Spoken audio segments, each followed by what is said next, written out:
Hello friends, मैं हूं मिलिंद पालके और आप देख रहे हैं पालकेज academy foundation for a better future easiest way to learn maths. और आज का हमारा टॉपिक है that is general second degree equation in x and y, जो कि है chapter pair of straight line का।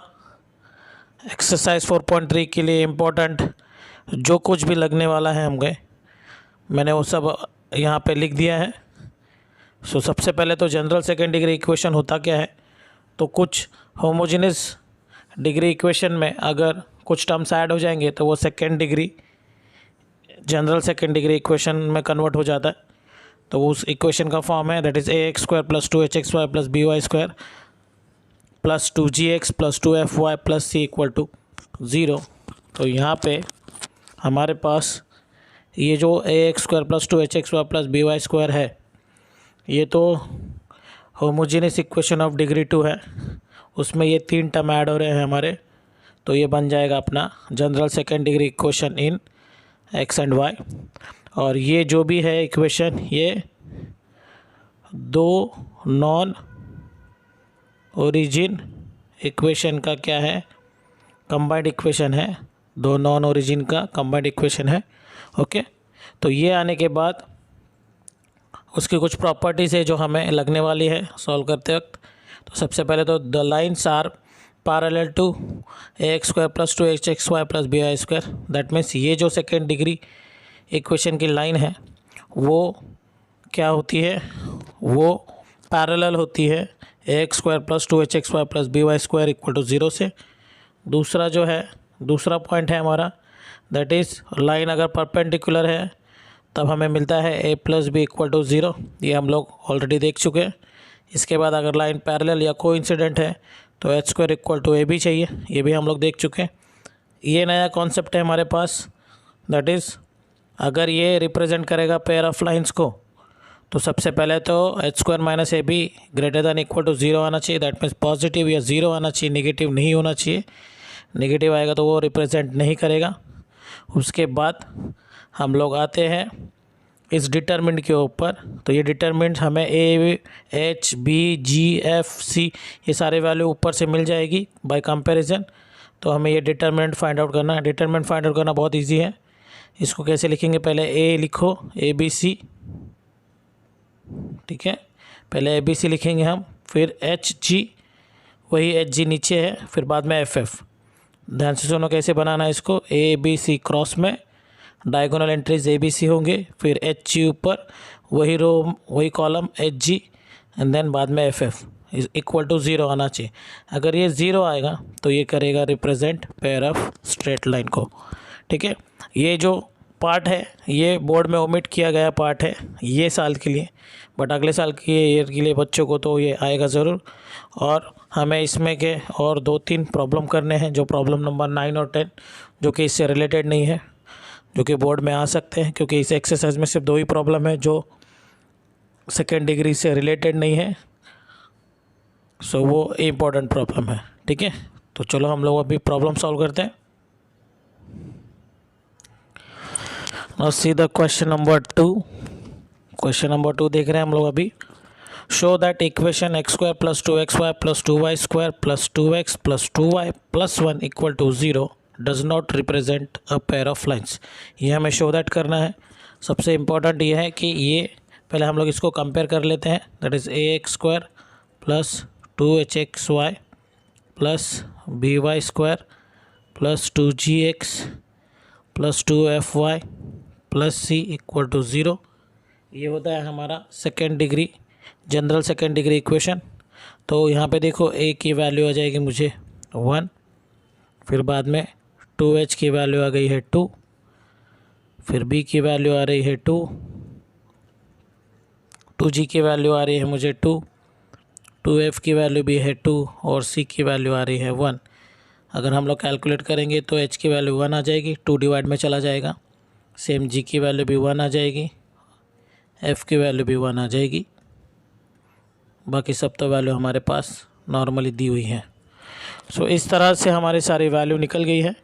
अब लाइन रिप्रेजेंट कब करेगा, जब वो 2 कंडीशन को सेटिस्फाइड करेगा। पहला तो h² - ab greater than equal to 0 होना चाहिए। तो पहले देखते हैं h की वैल्यू क्या है, 1 है, तो 1 का स्क्वायर माइनस ए की वैल्यू है 1 और मेरे b की वैल्यू जो है वो 2 है, तो ये 1 माइनस 2 हो जाएगा, 1 इंटू 2 2 हो गया, is equal to -1 less than 0 है। तो पहली कंडीशन को क्या कर रहा है, वो सेटिस्फाइड नहीं कर रहा है, that means H square minus A B greater than 0 होना चाहिए, बट यहाँ पे क्या हो रहा है, H square minus A be less than 0 हो रहा है, implies that it is does not represent pair of lines। ठीक है, हो गया एकदम इजी। दो कंडीशन होनी चाहिए सेटिस्फाइड, एक तो H square minus A B greater than equal to 0 होना चाहिए, और दूसरा जो डिटरमिनेंट है हमारा, दैट इज कैसे फाइंड आउट करते हैं, ए बी सी फिर एच जी, ये एच जी एफ एफ, ये आना चाहिए अपना 0, बट यहाँ पे उसकी ज़रूरत नहीं है क्योंकि यहाँ पे ये निगेटिव आ गया, तो यहाँ पे अपन इसको स्टॉप कर सकते हैं। तो इस तरह से ये प्रॉब्लम सॉल्व हो गया। अभी देखते हैं अगला question. Now see the question number 4, show that 2x square plus xy minus Y square plus x plus 4y minus 3 equal to 0 है। तो उनको ये शो करना है कि it is represent pair of lines and also find acute angle बोला है। So acute angle का फॉर्मूला तो हमारा होता है tan theta equal to mod में 2 under root of H square minus A B upon A plus B. तो यहाँ पे भी वही फॉर्मूला यूज़ होगा। अब हम लोग को उससे पहले ये रिप्रेजेंट करता है कि नहीं लाइन, वो शो करना है। तो सबसे पहले कंडीशन है हमारी, दैट इज़ इसको हम लोग कंपेयर करेंगे, a x square plus 2hxy plus b y square plus 2gx plus 2fy plus c equal to 0 से। तो चलो ए की वैल्यू हो गई मेरी 2, 2h की वैल्यू होगी मेरी 1, देन बी की वैल्यू होगी मेरी -1, सी की वैल्यू होगी मेरी -3, 2g की वैल्यू होगी मेरी 1 और 2f की वैल्यू होगी मेरी 4। अब यहाँ पे देखिए h की वैल्यू हो जाएगी मेरी 1/2 और g की वैल्यू होगी मेरी 1/2, f की वैल्यू होगी मेरी again 1/2, oh sorry 4/2, that is 2। So now हमें पता है कंडीशन क्या है फर्स्ट कि अगर H square minus A B greater than equal to 0 होगा तभी वो क्या करेगा, पेयर ऑफ लाइन रिप्रेजेंट करेगा।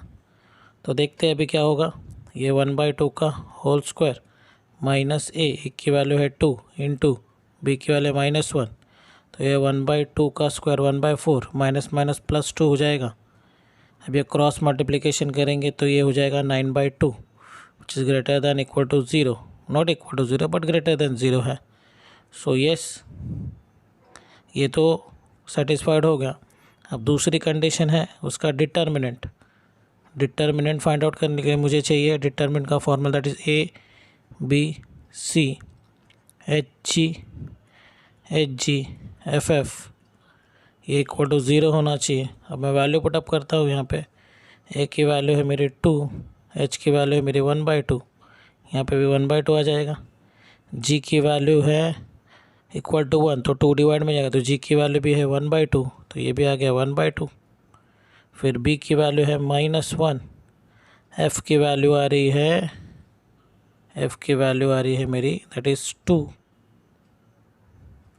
तो यहाँ पे भी 2, और सी की वैल्यू आ रही है मेरी that is -3 equal to 0।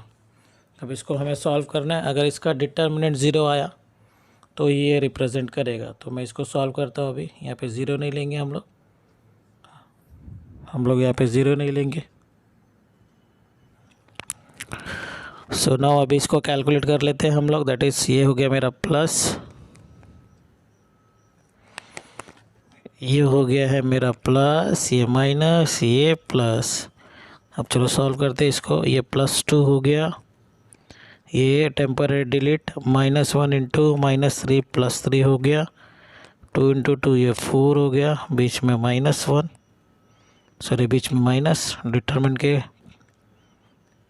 Definition के हिसाब से -1/2 अभी यहाँ पे -1/2 हो गया, ये टेम्परेरी गया, -1/2 इंटू -3 दैट इज़ -3/2 और ये 2 into 1/2 that is -2/2 then plus 1/2 ये और ये टेम्परेरी जाने वाला है तो क्या बचेगा मेरे पास 1/2 इंटू 2 दैट इज़ 2/2 और ये माइनस माइनस प्लस 1/2। सो इस हिसाब से ये हो गया मेरा है 3 - 1 + 2 दैट इज़ 2 इंटू -1 ये -½ तो ये 2 कॉमन है तो ये हो गया मेरा -5/2 प्लस 1/2 ये 2 कॉमन है यहाँ पे तो ये आ गया यहाँ पे 3/2। फर्दर इसका सॉल्यूशन करना पड़ेगा हमें। सो नाउ यहाँ पे 2 - 1 -1/2 इंटू -5/2 प्लस 1/2 ब्रैकेट में 3/2 था। तो अगर यहाँ पे अपन ने 2 से -1 को मल्टीप्लाई किया तो -2 आ जाएगा एंड 1/2 से -5/2 को मल्टीप्लाई करेंगे तो +5/4 आ जाएगा और प्लस 1/2 से 3/2 को मल्टीप्लाई किया तो 3/4 आ जाएगा। तो यहाँ पे देखिए ये बेस सेम है तो ये 4 आ गया, 5 + 3 8 हो गया तो 8/4 2 हो जाएगा, -2 + 2 = क्या हो जाएगा 0। तो इस हिसाब से इसका डिटरमिनेंट आ रहा है 0। तो दैट मीन्स हमारी दोनों कंडीशन सेटिस्फाइड होगी, दैट इज़ a² - ab > 0 आया और इसका डिटरमिनेंट भी 0 आया। तो इस हिसाब से ये क्या करेगा रिप्रेजेंट करेगा पेयर ऑफ लाइंस को, ठीक है। सो क्वेश्चन नंबर 4 में हम लोगों ने देख लिया है कि किस तरह से वो रिप्रेजेंट कर रहा है पेयर ऑफ स्ट्रेट लाइन को, और उन्होंने क्वेश्चन में also find the acute angle बोला था। सो एक्यूट एंगल के लिए हम लोग कंपैरिजन करेंगे तो ए की वैल्यू मिल रही है मुझे 2 और फिर 2h की वैल्यू मुझे मिल रही है 1 और बी की वैल्यू मिल रही है मुझे -1। सो हमारे tan थीटा का फॉर्मूला होता है tan थीटा = mod में 2 √h² - ab upon a + b। सो यहाँ पे वैल्यू पुटअप करेंगे तो क्या होगा, ये 2 2h की वैल्यू = 1 है तो h आ जाएगा 1/2 तो ये 1/2 का whole square minus ab 2 into -1 upon 2 + -1। So ये हो गया मेरा 2 √1/4 minus minus plus 2 divided by 2 - 1 that is 1 = आ जाएगा अपना दैट इज़ mod of 2 √1/4 + 2 है that means cross multiplication 1 + 8/4 divide का 1 नहीं लिखा तो भी चलेगा। सो यहाँ पे आ जाएगा 2 अंडर रूट में आ रहा है मेरा 9/4। सो ये हो जाएगा 2 स्क्वायर रूट ले लेंगे तो ये 3 डिवाइडेड बाय 2 2 गेट कैंसल्ड तो आ जाएगा मेरा आंसर इज 3। तो मेरा tan थीटा आ जाएगा =3 थीटा आ जाएगा मेरा tan इनवर्स ब्रैकेट में 3, ठीक है। तो जिस तरह से हम लोगों ने प्रीवियस एक्सरसाइज 4.2 में एंगल निकाला था एक्यूट एंगल, उसी तरह से यहाँ पे भी एक्यूट एंगल निकालना है, ठीक है। ओके।